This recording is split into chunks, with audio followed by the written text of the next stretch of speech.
আমার মালা আসমানটারে কেমনে বানাইলো, জমিনটারে কেমনে বানাইলো? আল্লাহ আসমানের ভিতরে এত বড় সূর্যটারে কি দিয়া ঝুলাইলো? ভাইরা, রশি নাই, খুঁটি নাই, টানা নাই, কিচ্ছু নাই। এই সূর্যের ভিতরে আবার আগুন জ্বালাইছে 2 কোটি ফারাহানার তেজ। জোরে কোন সুবহানাল্লাহ। দুনিয়ার ভিতরে আমরা যত আগুন দেখি এর তেজ হইল মাত্র 5000। 3 থেকে 3500 ফারেনহাইট তেজ দিয়া তাপ দিলে ইস্পাত লোহা গলিয়া যায়। 5000-এর উপরে কোনো আগুনের তেজ দুনিয়াতে জ্বালানো যায় না। তাহলে যেই পাত্রের ভিতরে আগুনটা জ্বালানো হয় ওই পাত্র সহ বাস্ট হইয়া যায়, ফার্নেস বাস্ট হইয়া যায়। 5000-এর উপরে কোনো তেজ সহ্য করার মতো পাত্র পৃথিবীতে নাই। জোরে কোন সুবহানাল্লাহ। আর সূর্যের ভিতরে যে আগুনটা জ্বলতেছে তার তেজ বলে 2 কোটি ফারেনহাইট। এত তেজের আগুন আল্লাহ কি দিয়া জ্বালাইলো? এরপরে জ্বালানি এক সময় জ্বলতে জ্বলতে ছাই হইয়া যায়, কয়লা হইয়া যায়। ইটের বাটার ভিতরে আমরা লাকড়ি দেই, লাকড়ি জ্বলতে জ্বলতে এক সময় ডাস্ট হইয়া যায়। পাথর কয়লাও এক সময় ডলতে ডলতে বাইরে ছাই হইয়া যায়, ডাস্ট হইয়া যায়, আর জ্বলে না। কথা ঠিক না বেঠিক? জোরে কোন ঠিক না বেঠিক? কিন্তু আমার মাওলা সূর্যের ভিতরে কোন লাকড়ি আর কোন কয়লা দিয়া জ্বালাইলো? কোনদিন কয়লাও হইল না, ডাস্ট হইল না, ছাইও হইল না। 1 কোটি বছর আগেও যেভাবে জ্বলছে এখনো সেভাবে জ্বলে। কোনদিন একটু বাড়লো না, কমলো না। কোনদিন ফার্নেস বাস্ট হইল না, দুর্ঘটনাও ঘটলো না। এই খেলা কার? আরো ধরে বলেন কার? আমেরিকার পদার্থ বৈজ্ঞানিক এই সূর্য নিয়ে গবেষণা করতে গিয়ে মুসলমান হইয়া গেছে। আর কপাল পরা মুসলমানের গোষ্ঠী আমার মাওলারে চেনে না। আল্লাহ তোমাকে চেনার তৌফিক দিয়া দাও। কাজী বাবা, জ্ঞানী হইল ওই সমস্ত ব্যক্তি, বুদ্ধিমান হইল ওই সমস্ত ব্যক্তি যারা দাঁড়ানো অবস্থায়, বসা অবস্থায় সবসময় মাওলার জিকির করবে এবং ব্রেনের ভিতরে মাওলার ফিকির করবে। জবানে থাকবে জিকির, দিলের ভিতরে থাকবে ফিকির। তাদের কি আল্লাহ পাক রব্বুল আলামিন জ্ঞানী বলছেন। কাজী ভাইরা, মাওলার জিকির বেশি বেশি করো আর মাওলার ফিকির বেশি বেশি করো। আল্লাহ তোমাকে চেনার তৌফিক দিয়া দাও। আল্লাহ পাক রব্বুল আলামিন বলেন, হে বান্দা বান্দি, আমাকে চেনার জন্য চীন, জাপান, কোরিয়া, জার্মান, জাপান যাওয়ার দরকার নাই। অফি আনফুসিকুম আফালা তুবসিরুন। আমি তো তোর মধ্যেই আছি, তোর ভিতরে একটু গবেষণা কর, দেখবি আমারে পাইয়া যাবি। অনাহনু আকরাবু ইলাইহি মিন হাবলিল ওয়ারিদ। আমি তো তোর শাহরগের চেয়েও কাছে অবস্থান করি। ফাইনামা তুওয়াল্লু ফাতাম্মা ওয়াজহুল্লাহ। তুই যেদিকে তাকাবি সেদিকেই দেখবি আমি মাওলায় আছি। আল্লাহ আল্লাহ তোমাকে চেনার তৌফিক দিয়া দাও। আফালা ইয়ানজুরুনা ইলাল ইবিলি কাইফা খুলিকাত ওয়া ইলাস সামাই কাইফা রুফিয়াত ওয়া ইলাল জিবালি কাইফা নুসিবাত ওয়া ইলাল আরদি কাইফা সুতিহাত। দেখ আমি আসমানটারে কেমনে বানাইছি, জমিনটারে কেমনে বিছাইছি, পাহাড়টারে কেমনে গাড়ছি, উটগুলারে কেমনে বানাইছি। ওয়াল আরদা বাদা যালিকা দাহাহা আখরাজা মিনহা মাহা ওয়া মারআহা। বান্দা, জমিনে পানি লাগবে আমি জানি, এজন্য পানির ব্যবস্থা করিয়ে দিছি। আবার পানির ভিতরে ময়লা ফালাবি নষ্ট হইয়া যাইবে, এইজন্য জোয়ার ভাটা লাগাইয়া দিছি। জোয়ার ভাটার মাধ্যমে সমস্ত ময়লাগুলোকে সাগরে নিয়ে যায় কে? আরো জোরে বলেন কে? সাগরের ভিতরে আবার কোটি কোটি হেক্টর টন নোনা পানি রাখছে। এই নোনা পানির মাধ্যমে সমস্ত ময়লাগুলোকে নেস্তনাবুদ করিয়া ফেলায়। আবার এই সাগরের কোটি কোটি নোনা পানি নদীর ভিতরে ঢুকায়। নদীর ভিতরে ঢোকার পরে সমস্ত নোনা পানিগুলো আস্তে আস্তে মিষ্টি পানি হইয়া যায়।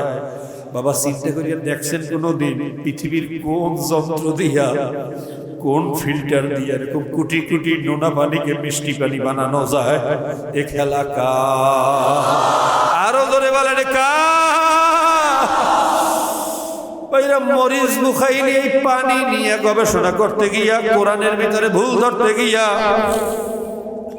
যখন এই আয়াত পর্যন্ত পৌঁছলো মারাজাল বাহরাইনি ইয়ালতাকিয়ানি বাইনাহুমা বারযাখুন লা ইয়াবগিয়ান। আল্লাহ পাক রব্বুল আলামিন 1450 বছর আগে কোরআনের মধ্যে বলছেন, আমি দুই সাগরের মাঝখানে, দুই নদীর মাঝখানে একটা পর্দা দিয়ে দিছি। এক সাগরের পানি আর এক সাগরের সাথে মেলে না। ভাইরা, আমেরিকান ওশানের পানি বঙ্গোপসাগরের সাথে মেলে না, বঙ্গোপসাগরের পানি আটলান্টিকের সাথে মেলে না, আটলান্টিকের পানি আরব মহাসাগরের সাথে মেলে না। প্রত্যেকের গুণগত মান আলাদা, প্রত্যেকের ভাইরা সব মিনারেল আলাদা, এর পিবিটি আলাদা, টিডিএস আলাদা।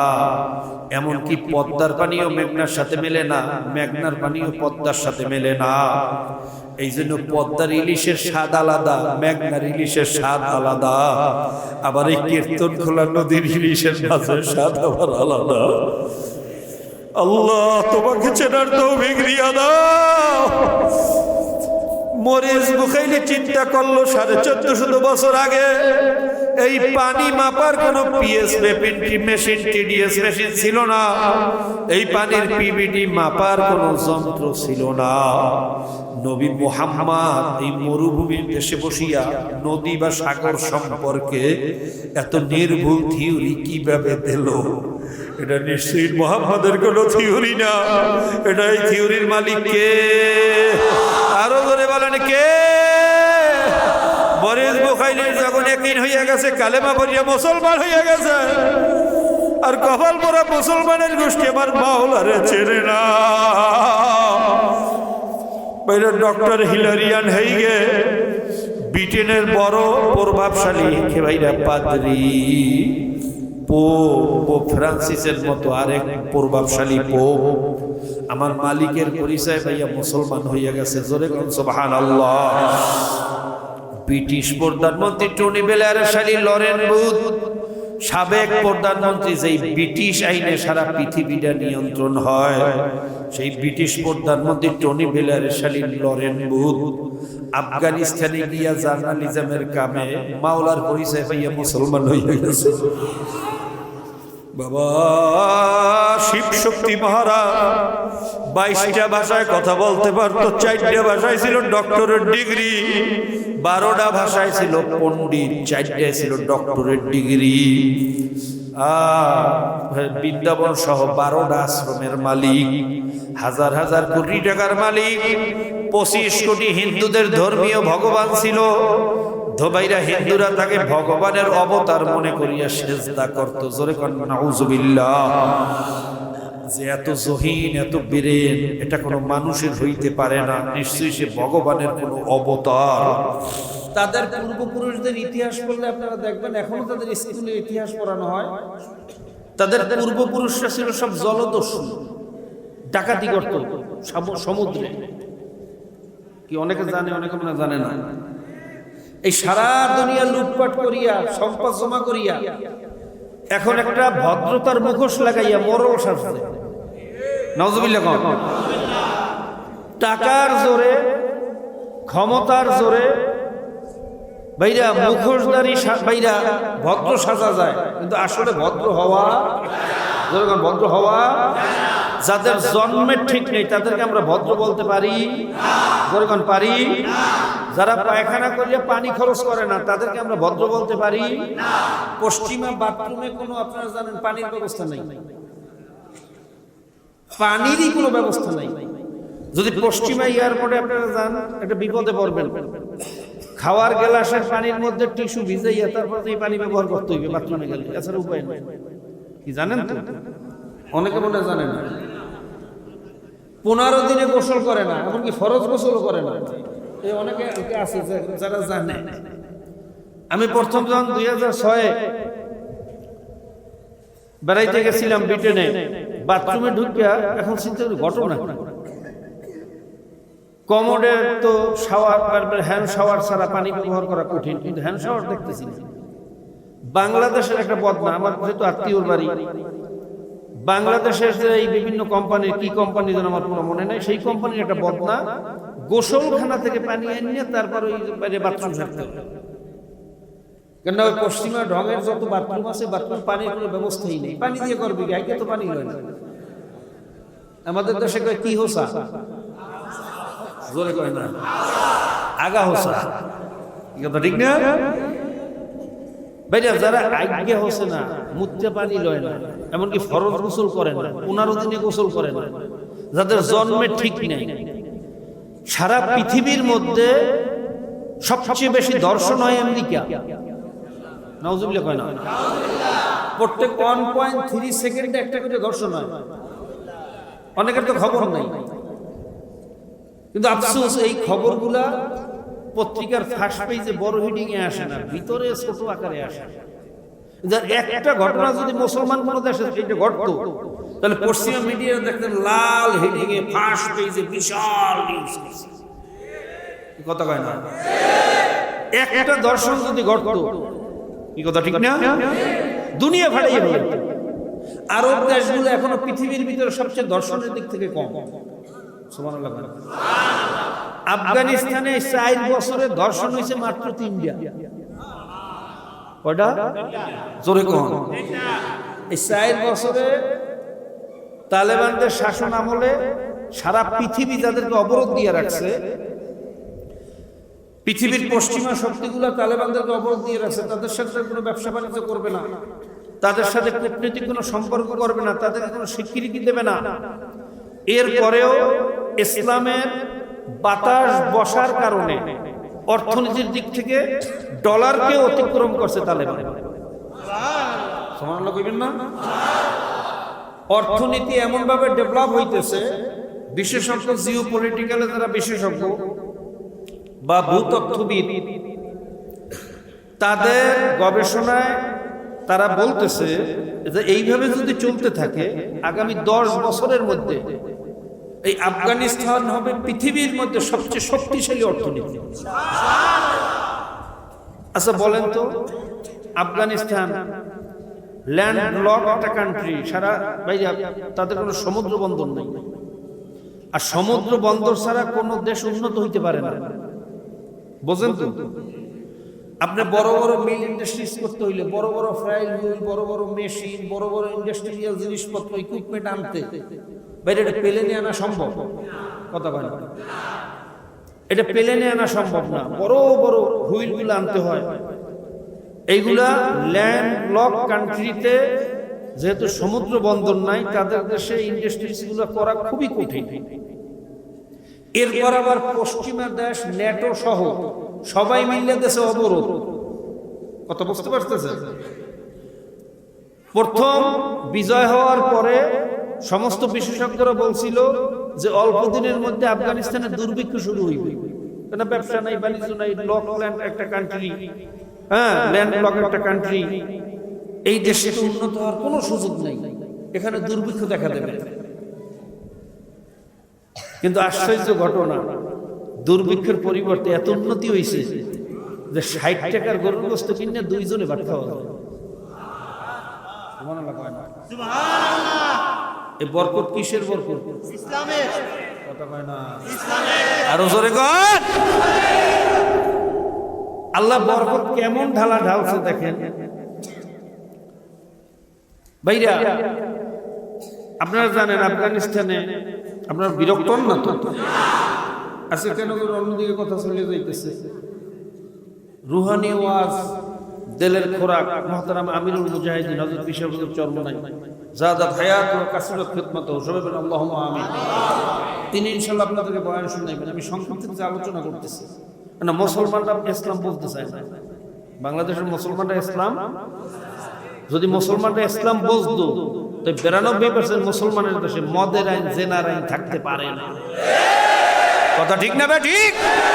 বেপরদার আইন, বেহায়ার আইন মুসলমানের দেশে থাকতে পারে না। এই জন্য ইসলামের সৌন্দর্যতা যেহেতু পশ্চিমারা বুঝতে দেয় না, মিডিয়া ওরা নিয়ন্ত্রণ করছে। এই মিডিয়ার মাধ্যমে মুসলমানদেরকে বিভ্রান্ত করতেছে। এই জন্য দুই একটা কথা বলতেছি, যদি বিরক্ত হন তাহলে বলবো।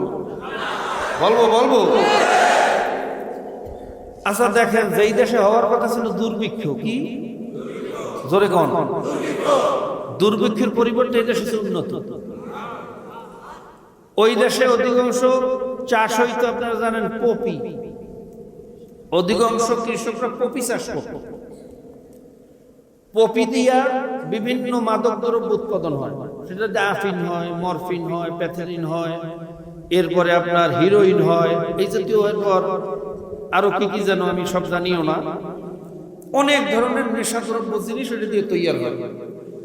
এই সুযোগে পশ্চিমারা খুব বদনাম করত যে মুসলমান দেশে এরকম নেশার জিনিস চাষ হয়, কি কথা ঠিক না?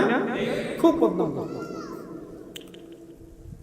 যখন দেখে যে বদনাম করতেছে, তালেবান ভাইরা বর্তমানে যারা আছেন তারা এক নোটিশে পুরো পপি চাষ বন্ধ করে দিচ্ছে। কি খাইবে, কেমনে বাঁচবে, সেটা মুসলমান করে না।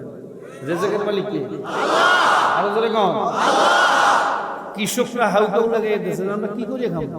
আমাদের দেশে হয় একটু আফিম, এটা উৎপাদন করতে দেবেন না। যদিও আফিম চাষ করে না যায়, কেন না যায় না ভাইরা? পপি দিয়ে যেরকম আফিমও হয়, আফিম ঔষধের কাজেও লাগে, কত কেন?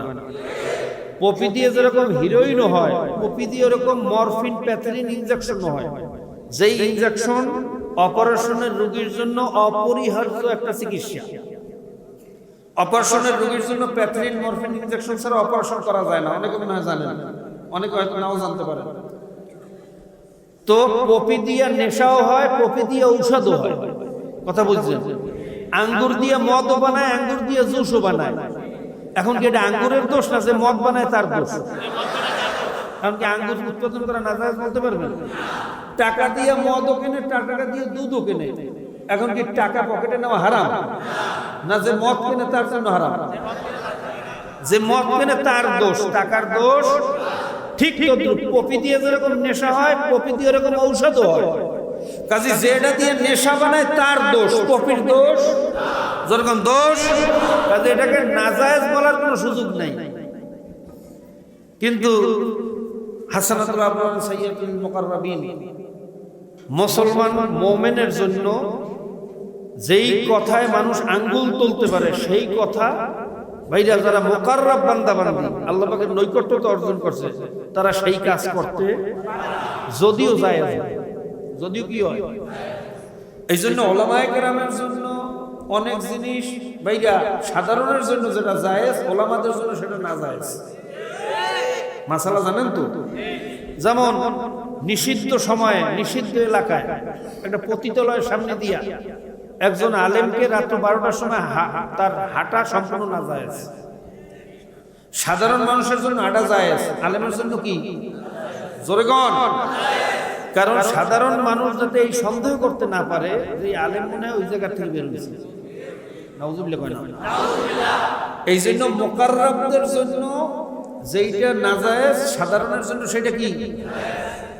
তো মুসলমানের দিকে আঙ্গুল তুলবা পশ্চিমারা, যদিও জায়েজ পপি চাষ করা, তারপরও করব না, কারণ রিজিকের মালিক আল্লাহ। আরো জোরে কর।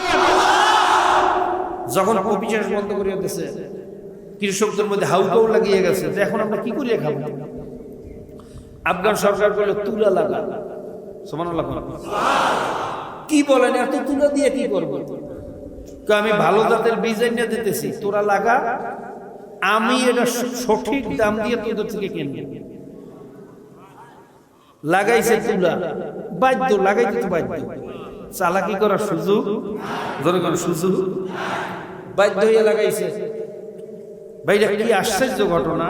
এই তুলা অন্য দেশে যেখানে 4 ইঞ্চি ফুল ফুটে, আফগানিস্তানের তুলার ফুল ফুটছে 8 ইঞ্চি। এমন হওয়া হয়েছে, সরকার তুলা উৎপাদনের অবস্থা থেকে তাড়াতাড়ি বিদেশ থেকে মেশিন আনছে বিভিন্ন কায়দায়, আইনা এটাকে বিলিস্টার করে প্রসেসিং করে গোডাউনজাত করছে। কৃষকের ন্যায্য মূল্য দিয়ে সরকার এই তুলা কিনে এনেছে। সুবহানাল্লাহ।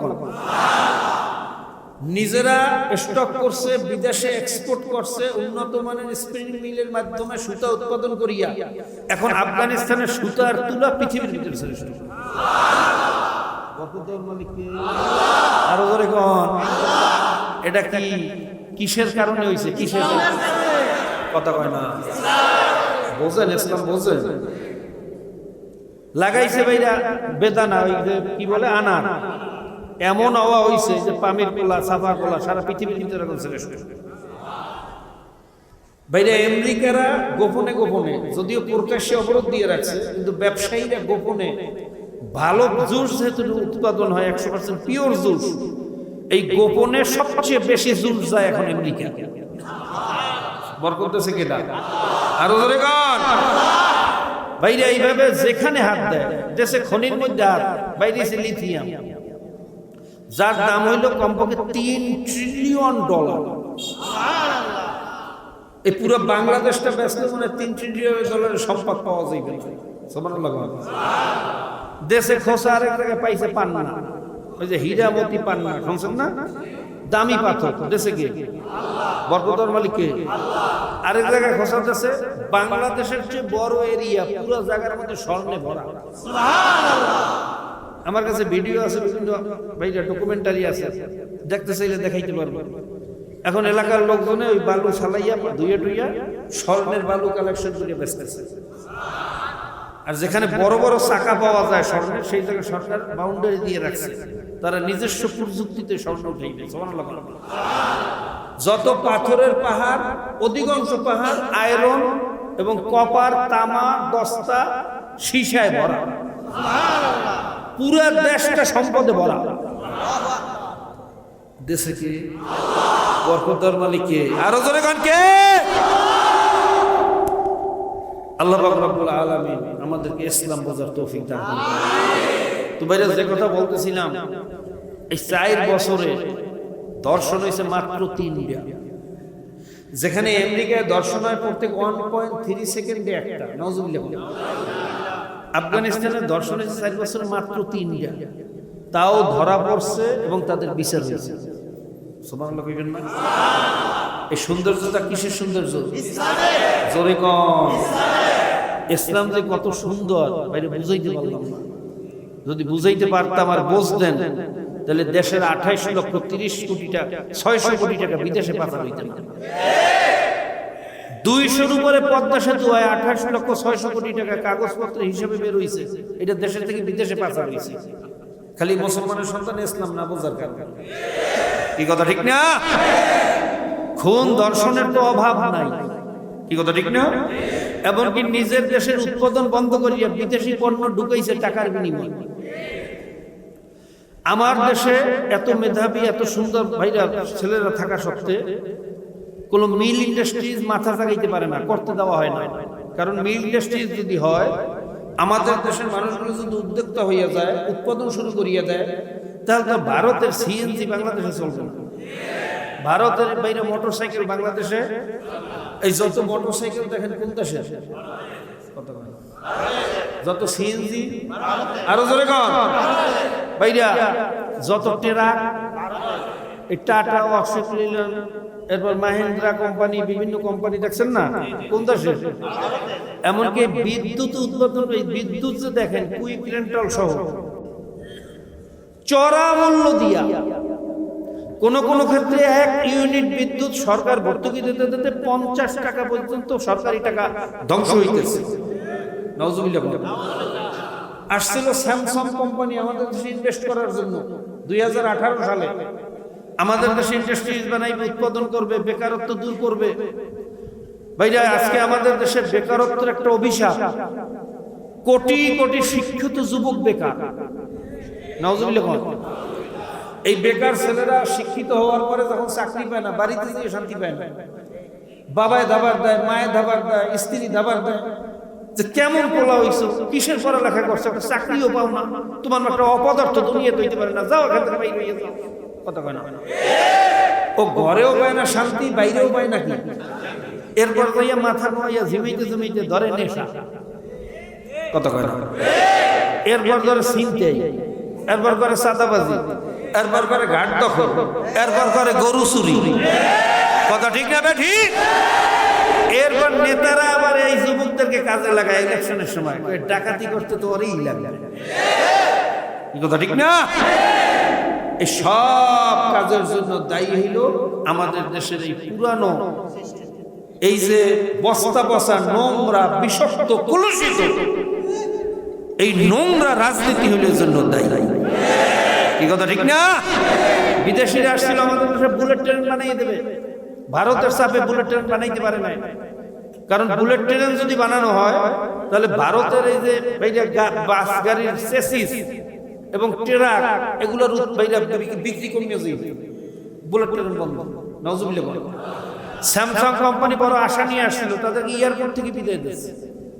নাউজুবিল্লাহ বলে আসছিল পৃথিবীর ভিতরে সর্বশ্রেষ্ঠ তেল উৎপাদনকারী একটা সংগঠন আরামকো, সৌদি বেস, এরা পৃথিবীর ভিতরে সর্বশ্রেষ্ঠ একটা কোম্পানি। সুবহানাল্লাহ।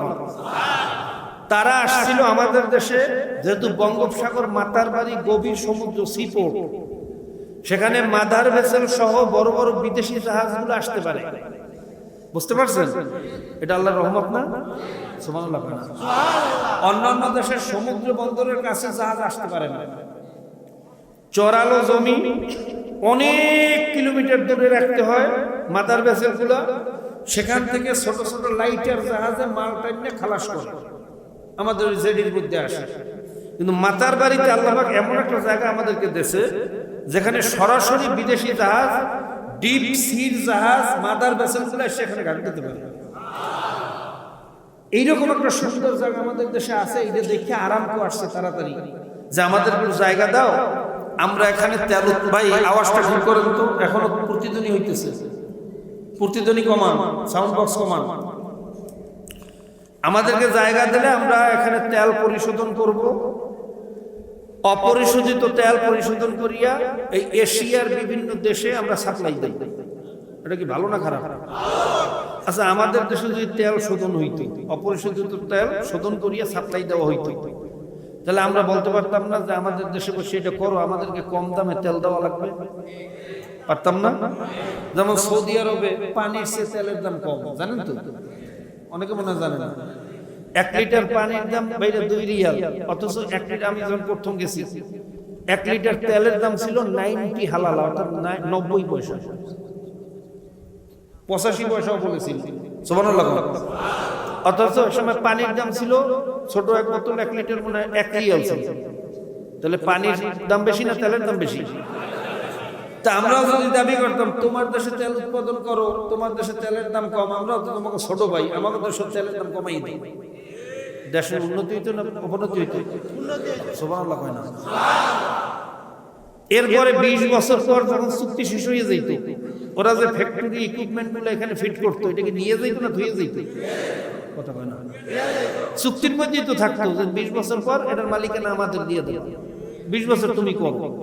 20 বছর পরে আমরা নিজেরাই তেল উৎপাদনকারী একটা দেশ হয়ে যেতাম। তেল পরিশোধনকারী একটা দেশে পরিণত হইতাম। কিন্তু আরামকোকেও লজ্জাজনক ভাবে দেশ থেকে বিদায় করছে বিদেশিদের স্বার্থে। এই কথা ঠিক না? কারণ এরা মনে করে আমাদের দেশে ক্ষমতায় আসতে তো দেশের জনগণের কোনো দাম নাই, বিদেশিদের পাও চাটলেই ক্ষমতায় আসে। এর লিগে জনগণের কোনো মূল্য, জনগণের মূল্য মনে করে আর 500 টাকা। নির্বাচনের সময় 500 টাকা তো সব শেষ। নাউজুবিল্লাহ কয় না? সারা 5 বছর চুরি করবো, ডাকাতি করবো, চক্রবৃদ্ধি হারে ট্যাক্স বাড়াবো, আর দেশের টাকা লুট করিয়ে বিদেশে বাড়ি করবো, আর ইলেকশনের সময় 500-1000 টাকা দিয়ে এদেরকে কিনবে। কে দেশের জনগণ কি গরু ছাগল? কত কথা বাজারে গরু ছাগল বিক্রি হয় টাকার বিনিময়ে, কিন্তু মানুষ টাকার বিনিময়ে বিক্রি হইতে পারে না। এই কথা ঠিক না বেঠি? এই যারা জনগণকে গরু ছাগল বানাইতে চায়, এই বাটপাটদের থেকে আমাদের বাঁচতে হয়। এই রাজি আছেন ইনশাআল্লাহ? ভাইরা, আমার দেশটা হচ্ছে কত সোনার দেশ, আমরা অনেকে বুঝি না। আমাদের এই দেশটা আল্লাহ পাক কিন্তু অনেক সুন্দর একটা দেশ বানিয়েছে, অনেকে মনে হয় জানেন না। আজকে এই যে ইলিশ মাছ দেখেন, জাতীয় মাছ ইলিশ মাছ, পৃথিবীর ভিতরে 70% ইলিশ মাছ উৎপাদন হয় এই বাংলাদেশে। চিন্তা করছেন? এই ইলিশের ডিম ফোটার জন্য যত পিপিটি বাইরে লবণের মাত্রা দরকার, এর সেডিমেন্ট যতটুকু দরকার, এর পিএইচ লেভেল যতটুকু দরকার, এই সব পরিবেশ, এরপর আপনার তাপমাত্রা যতটুকু দরকার, আপনারা জানেন 25 ডিগ্রির উপরে তাপমাত্রা যদি হয়, বা 33 এর উপরে আর 25 এর নিচে যদি তাপমাত্রা হয়, তাহলে ডিমের ভিতরে ফার্টিলাইজেশন হয় না। জানেন তো আপনারা? 9 মাস আমাদের দেশে 25 এর উপরে 33 এর নিচে তাপমাত্রা থাকে পানির ভিতরে, যার কারণে সমস্ত মাছের ডিম ফুটতে থাকে। এই পরিবেশ পৃথিবীর কোথাও নাই। এবং এই ডিম উৎপাদনের জন্য আপনারা জানেন মা ইলিশগুলো নদীতে থাকে আর বাবা ইলিশগুলো হলো সমুদ্রে থাকে। ইলিশ মাছের দাদা বাড়ি হইলো সমুদ্রে আর নানা বাড়ি হইলো আমাদের দেশে নদীতে। তো সময় যখন হয় মেইল নেওয়ার জন্য সমুদ্রে যায়, দাদাবাড়ির থেকে মেইল নিয়ে আসা ডিমের ভিতরে, এটা অনেক কথা আমি লম্বা করবো না, সংক্ষেপে বলতেছি। ফার্টিলাইজেশনের জন্য দরকার 7 পিপিটি কমপক্ষে, সর্বোচ্চ 15, নিচে হইল 7, 7 থেকে 15 পিপিটি লবণের মাত্রা লাগে এটা ডাইলেশন হইতে, এই ডিমটা। সুবহানাল্লাহ। সেই পরিবেশটা আমাদের দেশের নদীর মুখে, আগুন মহা, গলাচিপা, এরপর মেঘনা নদীর ওই মুখে, এই পরিবেশের পানি আল্লাহ বানাই রাখছে। ওখান থেকে ঘুরে আসতে আসতে আমাদের নদীটা আস্তে আস্তে মিঠে পানিতে নানা বাড়ি আইতে আইতে ডিম ফুটে যায়। অথচ একটা ইলিশ মাছে কমপক্ষে 20 লক্ষ ডিম দেয় একটা সিজনে, কমপক্ষে। অথচ এই মাছগুলা যখন ছোট্ট হয়, চাপলি আকারে হয়, অব্যবস্থাপনার কারণে কারেন্ট জাল দিয়ে সমস্ত চাপলি মাছ করিয়া বুড়ো মাছগুলো মাটিয়ে ফেলায় না। আপনার তো এই এলাকার মানুষ ভালো জানার কথা, মাটিয়ে ফেলায় না? কত কোটি কোটি মাছ মারে বলেন তো? আচ্ছা, সবাইকে যদি আইন করতো যে সুতার জাল বাইতে হইবে 4 ইঞ্চি ফাঁসে, এই মাছগুলা 2-3 মাসের মধ্যে বড় হয়ে যেত। সুবহানাল্লাহ। ইলিশ মাছ কত দ্রুত বড় হয় আপনি চিন্তাও করতে পারবেন না। আমার ঘেরের মধ্যে কিছু মাছ পালছি, এই কিছু ব্রিগেড মাছ বাইরা এই 6 মাসে প্রায় 7 কেজি হয়েছে, মাস হয়েছে 1 কেজি। সুবহানাল্লাহ। বাইরে মাছ যে কত দ্রুত মানে বাড়ে খাবার পাইলে, এটা অনেক জানিও না। এই ইলিশ মাছও মাত্র 2-3 মাসের মধ্যে গ্রেড হয়ে যায়। সুবহানাল্লাহ। কিন্তু আমরা এই দেশের অব্যবস্থাপনার কারণে এই ইলিশ মাছ সংরক্ষণ করতে পারি না। যেহেতু কারেন্ট জাল ছাড়া মাছ পাওয়া যায় না, আরেকজনে কারেন্ট জাল বাই, আমি যদি সুতার জাল বাই তাহলে আমি কোনো মাছ পাবো? সব কারেন্ট জাল পাইবে না, কথা কয় না। কারেন্ট জাল পাওয়ার কারণে আমার গরিব এই যে ভাইরা মাছ যারা ধরে, জেলে ভাইদেরকে জেলের মধ্যে নেয়, কারেন্ট জালে আগুন দেয়, নৌকা ফুটা করে, কথা ঠিক না? একটার পর একটা জুলুম, স্টিম রোলার চালাইতেছে। অথচ কারেন্ট জাল যারা উৎপাদন করে, এটা যারা বানায়, তারা হইল দেশের নেতা। তারা এই নেতা হওয়ার কারণে ঘুষ দিয়া বিভিন্ন উপায়ে তারা এই জাল উৎপাদন করে আমাদের কাছে বেচতেছে, আবার আমাদেরকে নির্যাতন করতেছে। বলেন এটা বিচার না জুলুম? আরো জোরে কর, আরো জোরে কর। সব বিচার এই গরিবের উপরে, আর বড় লোকরা খুব আরামে আছে। এই কথা ঠিক না? ঠিক। কাজী এই ভ্রান্ত পদ্ধতি বাংলাদেশে চলতে দেওয়া যায়? জোরে বলেন, যায়? আজকে সামান্য কৃষকরা কৃষি লোন, কেউ 5,000, কেউ 10,000, এই কৃষি লোনের 10,000 টাকা ঋণ খেলাপি হওয়ার কারণে তাকে নিয়ে জেলে ঢুকায়, কথা কয় না? আর এসালাম 120 কোটির 1,20 কোটি টাকা বিদেশে পাচার করছে, ব্যাংক লুট করছে, তাদেরকে আশ্রয় প্রশ্রয় দিয়ে রাখতেছে এই নেতারা, কথা ঠিক না? ঠিক। যারা পুরো দেশটা লুট করে ফেলাইছে তাদেরকে হেফাজত করে, আর আমার গরিব মানুষের উপর স্টিম রোলার চালায়। এই বিষাক্ত পদ্ধতি বাংলাদেশে চলতে দেওয়া যাবে না। রাজি আছি না সবাই ইনশাআল্লাহ? কে কে রাজি আছি? আল্লাহ নারায়ে তাকবীর। আলহামদুলিল্লাহ, সবাই হাত নামান। আল্লাহ তাআলা সবাইকে বোঝা আমল করার তৌফিক দান করুন। তো বেটা যে কথা বলতেছিলাম, আমার দেশটাও সোনার দেশ। এই মাছ যদি সুব্যবস্থাপনা করা হইতো, আমি চ্যালেঞ্জ দিয়ে বলতে পারি এই বিষ প্রয়োগ বন্ধ করা হইতো, নেট জালগুলো বন্ধ করিয়া সবাই সুতার জাল বাইতো, তাহলে মাছে আর পানিতে সমান হয়ে যেত। কোটি কোটি ইলিশ মাছ বিদেশে আমরা এক্সপোর্ট করতে পারতাম, কথা ঠিক না? বাংলাদেশের মানুষ ইলিশ মাছ খাইতো না, ইলিশ মাছ হইতো সবচেয়ে কম দামি মাছ। যদি হাজি ভরি ভরি ইলিশ মাছ, নৌকা ভরি ভরি ইলিশ মাছ পাইতো, এত ইলিশ মাছ খাইতে কেটা, কথা কয় না? এই জন্য দায়ী হইল আমাদের দেশের এই ব্যবস্থা, কথা ঠিক না? আল্লাহ আমাদেরকে বোঝার তৌফিক দান করুন। আমাদের দেশের গ্যাসের খনি, যে বলাই যে গ্যাসের খনিটা পাইছে, অনেকে জানেন না। বঙ্গোপসাগরের ভিতরে প্রায় 250 কিলোমিটার পর্যন্ত বাইরা কি বলে এর নালা বিস্তৃত, 250 কিলোমিটার। সুবহানাল্লাহ হয় না? এই গ্যাসটাকে যদি ঠিক মতো মেনটেন করা যায়, তাহলে তেলের চেয়ে কোনো অবস্থায় গ্যাসের দাম কম না। গ্যাস দিয়ে মিল ইন্ডাস্ট্রি চলে, সবকিছু চলে, জেনারেটর চলে, উৎপাদন চলে, বিভিন্ন বয়লার সিস্টেমের যে পাওয়ার ফ্যাক্টরগুলো, এগুলো চালানো যায়, কথা ঠিক না? এই সম্পদ দেশে কে? কিন্তু কাজে লাগাইতে আমরা পারতেছি না, কথা ঠিক না? আল্লাহ পাক আমাদেরকে বোঝার তৌফিক দান করুন।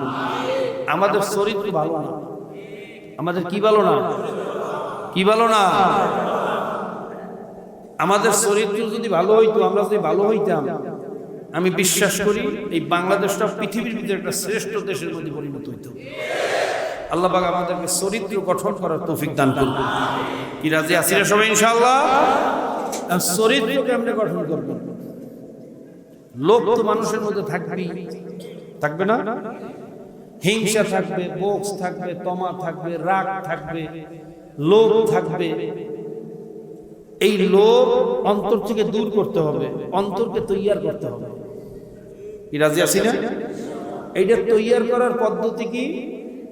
আল্লাহ নবী আলাইহিস সালাতু ওয়াস সালাম বলেন, লিকুল্লি শাইইন সিফালাতুন, সিফালাতুল কুলুবি যিকরুল্লাহ। সুবহানাল্লাহ বলেন না? প্রত্যেকটা জিনিস পরিষ্কার করার একটা অস্ত্র আছে। যেমন লোহা জং ধরলে আমরা রেত দিয়ে ঘষি, কি দিয়া? সিরিজ দিয়া। কি দিয়া? কাপড় ময়লা হয়ে গেলে সাবান দিয়ে ঘষি, কি দিয়া? জোরে কোন? ঠিক তদ্রূপ তোমার আমার গুনার কারণে আমাদের কলবটা যে ময়লা হয়ে গেছে, কলবের ভিতরে যে কালো দাগ পড়িয়ে গেছে, এই কলব পরিষ্কার কি রেত দিয়া হবে? সাবান ছাতা দিয়া? এই কলব পরিষ্কার করার সবচেয়ে বড় হাতিয়ার হইল আল্লাহ পাকের জিকির। জোরে কোন সুবহানাল্লাহ। আশ-শায়তানু জাসিমুন আলা কলবি বনি আদম ফাইযা যাকারাল্লাহ খানাসা ওয়া ইযা গাফালা ওয়াসওয়াসা, আও কামা ক্বালা আলাইহিস সালাতু ওয়াস সালাম। শয়তান বনি আদমের কলবকে শক্ত করিয়ে ধরিয়ে রাখে। চিল যেরকম তার খাবারকে চঙ্গল পাকড়িয়ে এরকম শক্ত করিয়ে ধরে, শয়তানও বনি আদমের কলবকে এরকম কি করিয়ে ধরে? যখন বনি আদম জিকির শুরু করিয়ে দেয়, কি শুরু করে? জোরে কোন? ফাইদা যাকারাল্লাহ খানাসা, শয়তান তখন ওখান থেকে পালাইতে বাধ্য হয়। জোরে কোন সুবহানাল্লাহ। ওয়া ইযা গাফালা ওয়াসওয়াসা, যখন জিকির থেকে গাফেল হয়ে যায়, তখন শয়তান এসে আবার ওয়াসওয়াসা দেওয়া শুরু করে। এই জন্য কলব ঠিক রাখতে হলে লাগবে কি? জোরে কোন? আরো জোরে কোন? মনে থাকবে ইনশাআল্লাহ। আর জিকিরের সবচেয়ে বড় ফজিলত হইল ঈমানের সাথে মওয়াত। কুল্লু আইনাইন ইয়াতারাশাউ বিমা ফিহি, ভাই আওয়াজ মোটেও ঠিক হয় না, আগের মতই আছে। আওয়াজ কমান, গুমগুমানি কমান ভাই, খালি আওয়াজ হইলে হইবে না, আওয়াজ হইতে হইবে কমান। এই যে ঘুম ঘুম ঘুম ঘুম ঘুম করে, এগুলো কমান। আল্লাহ জিকিরের সবচেয়ে বড় ফজিলত কি? এর মধ্যে বলছে কি? কেন? কুল্লু ইনাইন তারাশাউ বিমা ফিহি, যেই পাত্রের ভিতরে যা থাকে কাজ করলে কি পড়ে? গ্লাসের ভিতরে পানি থাকলে কাজ করলে কি পড়বে? পেশাব থাকলে, দুধ থাকলে, যা থাকবে তাই, কথা ঠিক না? ঠিক তো। যার কলবের ভিতরে মাওলার জিকির আছে, কি আছে? আজরাইলকে দেখার পরে কেউ ইচ্ছা করলে কালেমা পড়বে, এই সাহস কোনো মানুষের, এই ক্ষমতা কোনো মানুষের? মানুষ তো সামান্য বিপদে পড়লেই সব ভুলিয়ে যায়, কথা ঠিক না? সামান্য বিপদে পড়লে অনেক সময় কালেমাও দেখবেন ঠিক মতো উচ্চারণ করতে পারে না।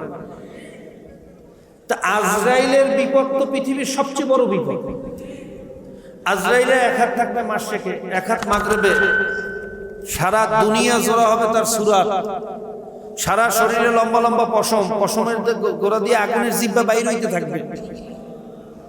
এই ভয়ঙ্কর চেহারা দেখার পরে কোন মানুষ ইচ্ছা করিয়া কালেমা পড়বে, আল্লাহর জিকির করবে, এই ক্ষমতা কোনো মানুষের হবে না। কিন্তু যার কলবের ভিতরে মাওলার জিকির বসানো থাকবে, তার জবান দিয়ে অটোমেটিক বের হয়ে যাইবে লা ইলাহা ইল্লাল্লাহ মুহাম্মাদুর রাসূলুল্লাহ। আর যার আখেরি কালেমা হবে মাওলার জিকির, ফাদা খালাল জান্নাহ। এই সাউন্ড বক্স কমান কমান, আমি কি মাইক বন্ধ করে দেবো নাকি? কথা শুনতেছে না কেন?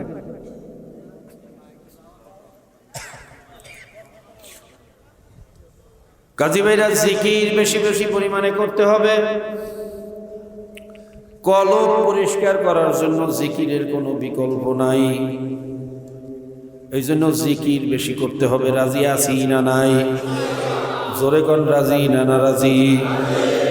আল্লাহ পাক রব্বুল আলামিন বলেন, আল্লাযীনা ইয়াযকুরুনাল্লাহা কিয়ামান ওয়া কুউদান ওয়া আলা জুনুবিহিম ওয়া ইয়াতাফাক্কারুনা ফি খালকিস সামাওয়াতি ওয়াল আরদ রব্বানা মা খালাকতা হাযা বাতিলান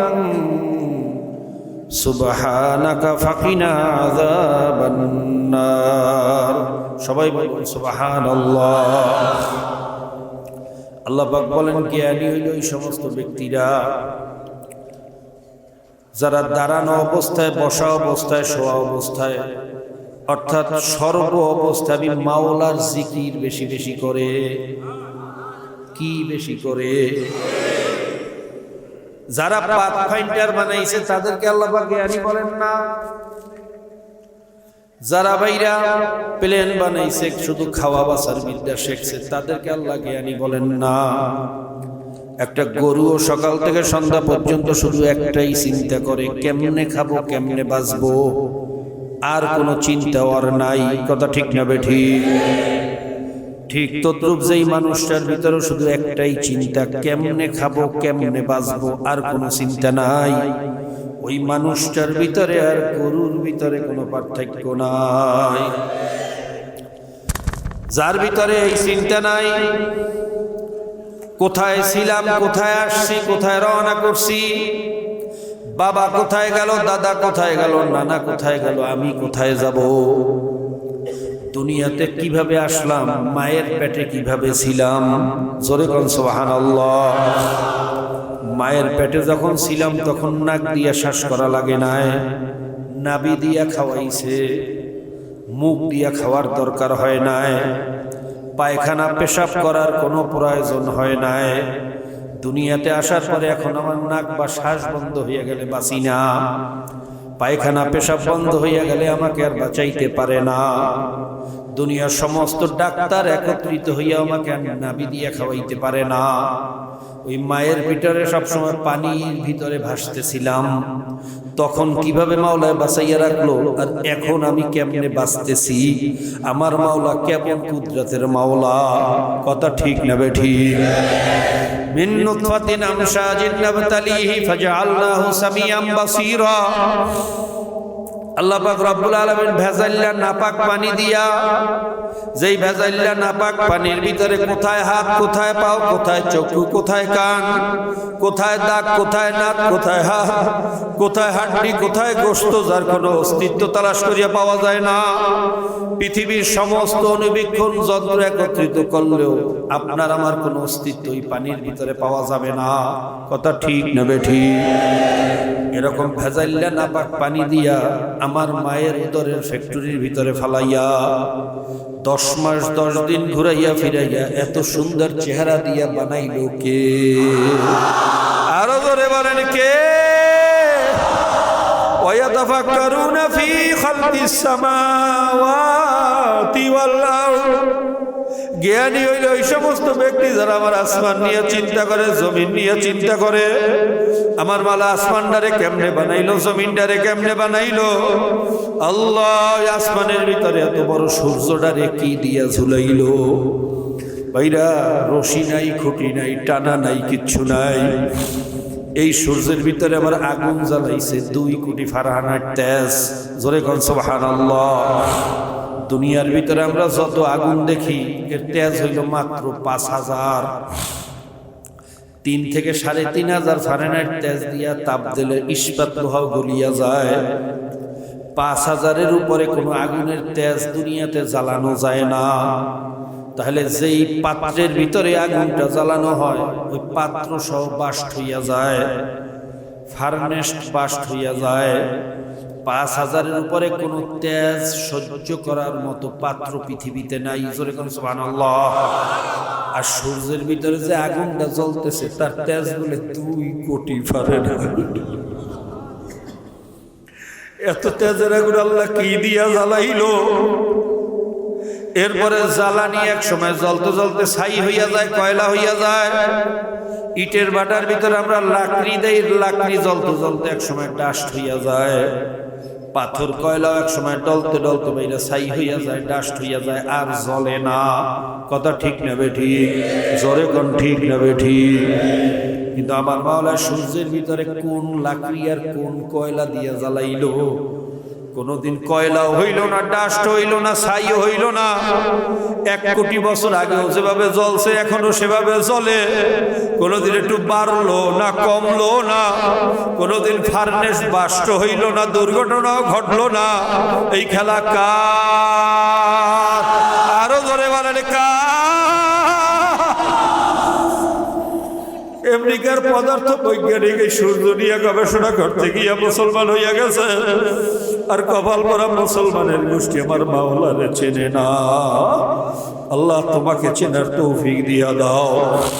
কাজী বাবা, জ্ঞানী হইল ওই সমস্ত ব্যক্তি, বুদ্ধিমান হইল ওই সমস্ত ব্যক্তি যারা দাঁড়ানো অবস্থায়, বসা অবস্থায় সবসময় মাওলার জিকির করবে এবং ব্রেনের ভিতরে মাওলার ফিকির করবে। জবানে থাকবে জিকির, দিলের ভিতরে থাকবে ফিকির। তাদের কি আল্লাহ পাক রব্বুল আলামিন জ্ঞানী বলছেন। কাজী ভাইরা, মাওলার জিকির বেশি বেশি করো আর মাওলার ফিকির বেশি বেশি করো। আল্লাহ তোমাকে চেনার তৌফিক দিয়া দাও। আল্লাহ পাক রব্বুল আলামিন বলেন, হে বান্দা বান্দি, আমাকে চেনার জন্য চীন, জাপান, কোরিয়া, জার্মান, জাপান যাওয়ার দরকার নাই। অফি আনফুসিকুম আফালা তুবসিরুন। আমি তো তোর মধ্যেই আছি, তোর ভিতরে একটু গবেষণা কর, দেখবি আমারে পাইয়া যাবি।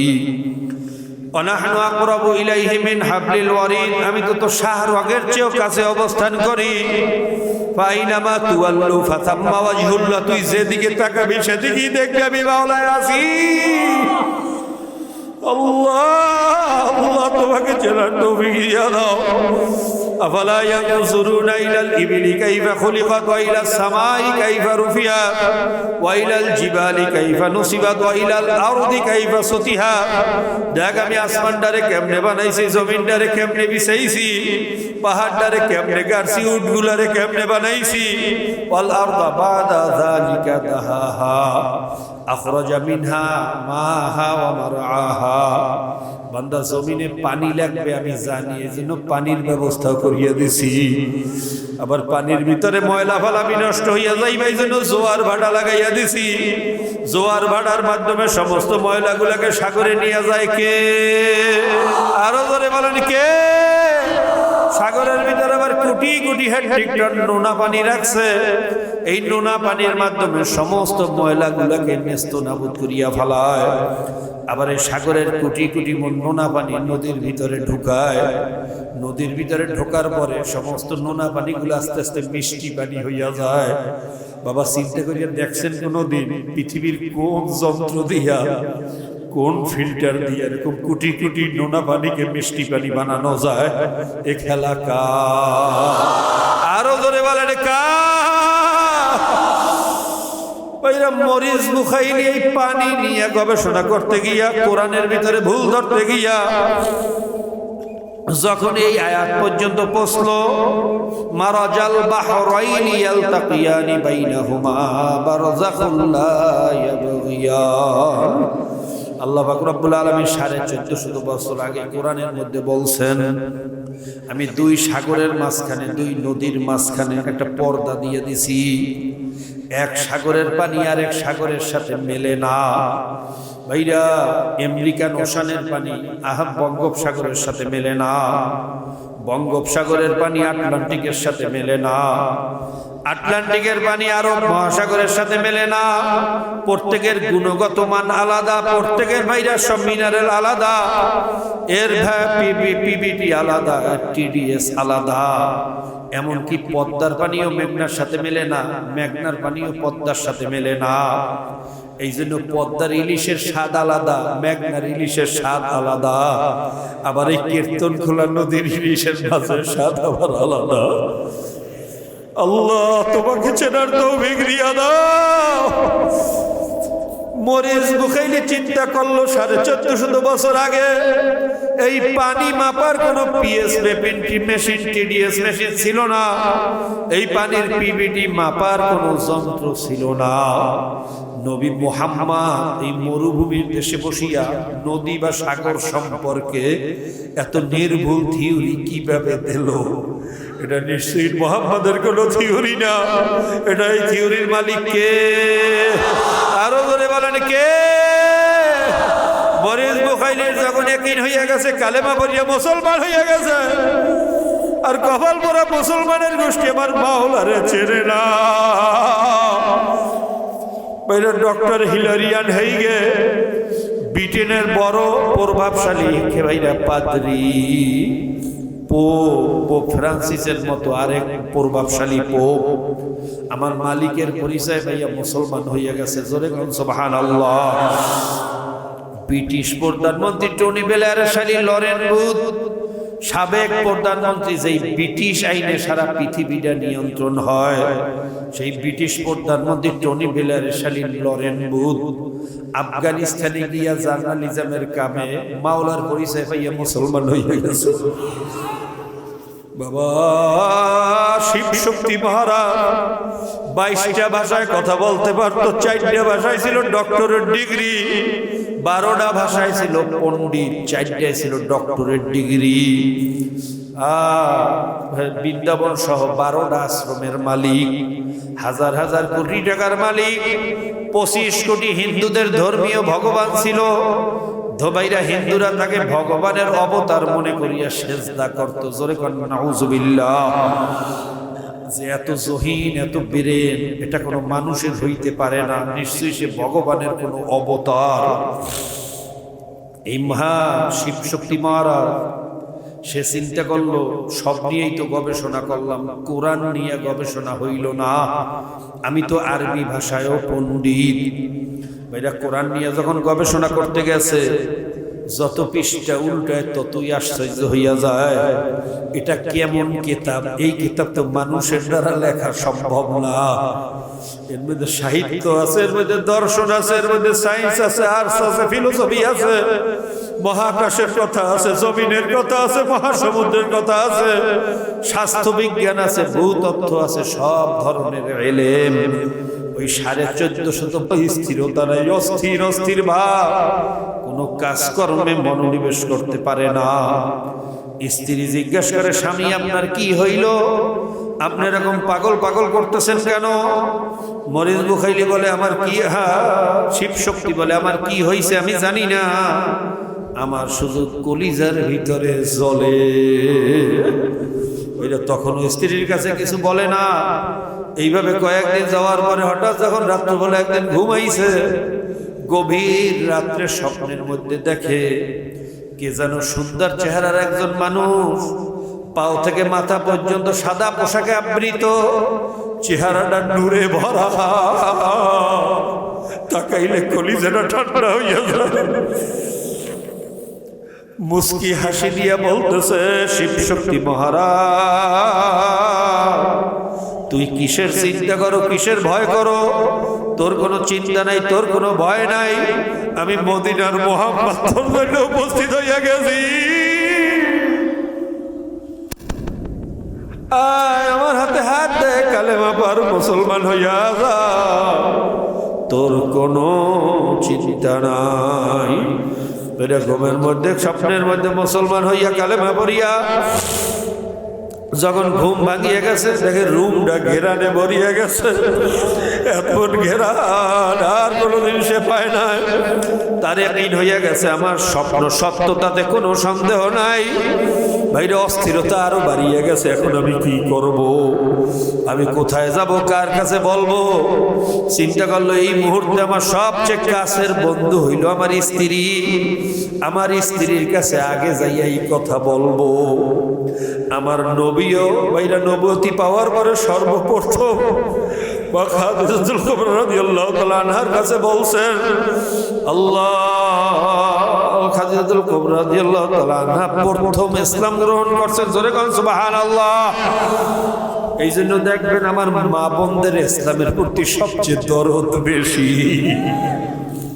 আমার মা বোনরা ইসলামকে সবচেয়ে বেশি ভালোবাসে, কারণ আর ওই ইতিহাস হইল খাদিজাতুল কুবরা সর্বপ্রথম আল্লাহর হাবিবের উম্মত।